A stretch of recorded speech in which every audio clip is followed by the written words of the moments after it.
ҳуринисо як зани деҳқони деҳотӣ, модари се фарзанд мебошад, ки дар ҷанубу ғарби Тоҷикистон зиндагӣ мекунад.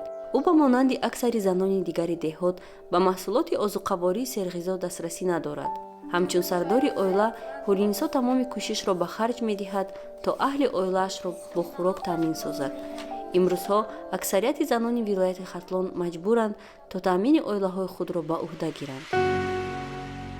яке аз ҳадафҳои асосии лоиҳа оид ба кишоварзӣ ва обёрӣ дар доираи ташаббуси озуқаворӣ ба хотири оянда, ки аз ҷониби USAID амалӣ мешавад, пешниҳод намудани меваҷот, сабзавот ва маҳсулоти ширии серғизо ба оилаҳои камбизоат ба монанди оилаи ҳуринисо мебошад. USAID як қатор омӯзишҳои инфиродӣ, намоишҳо ва барномаҳои ваучериро ҷиҳати тавсеяи имкониятҳои занон бо истифода аз дониш, малака, иқтидор ва боварӣ ба худ амалӣ намудааст, то онҳо тавонанд тавассути истеҳсол, коркард, истеъмол ва фурӯши меваҷот, сабзавот ва маҳсулоти ширии серғизо саломатӣ ва воситаҳои рӯзгузаронии хонаводаҳои худро беҳтар намоянд.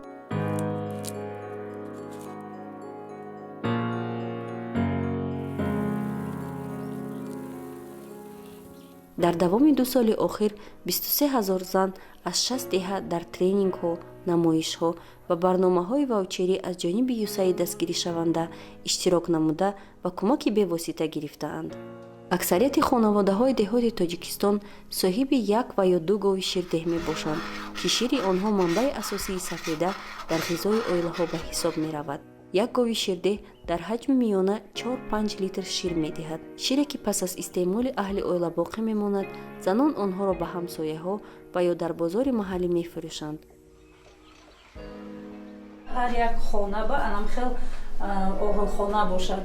бо мақсади расонидани кӯмак ба занон дар беҳтар намудани саломатӣ ва маҳсулнокии чорвои ширдеҳ, кам кардани хароҷоти хизматрасониҳои байторӣ ва афзоиши даромад аз фурӯши маҳсулоти ширӣ бо арзиши иловагӣ, USAID силсилаи тренингҳо ва намоишҳоро барои занон оид ба гигиена ва санитарияи оғилхонаҳо ва чорвои ширдеҳ, баланд бардоштани сифати хӯроки чорво ва усулҳои истеҳсоли маҳсулоти ширӣ бо арзиши иловагии таҳризӣ ва амалӣ намудааст. синаи чорво ҳаст, ҳамуна як бор ҷӯшида камтарша резем. барои чӣ? Барои ин ки вақте ки чорво дар замин мешинад, хоб меравад, дар ҳамун шикофчаҳо чӣ метавонад? Ахлоти чорво, яъне ҳамун метавонад ки микроб дар худи синаи чорво бошад. мо ҳамин вақти гова ҷӯшидан бояд ки пистони гова бишӯем тоза кунем, барое ки шири мо ҳам тоза шавад. вақте ки хоб меравад дар ҳамин сурохиёи синаи гов ҳарчи микроб мумкине ки чӣ шавад, дроя. баъд мо иро мешӯем бо оби шири гарм, қоқ мекунем, баъд ба ҷӯшидан сар медиҳем. USAID ба мо мегӯяд ки мо бояд оғилхонаҳои худро тозаву озода нигоҳ дорем ва зарфҳои шир дар истифода мебарем бояд тозаву озода нигоҳ дорем.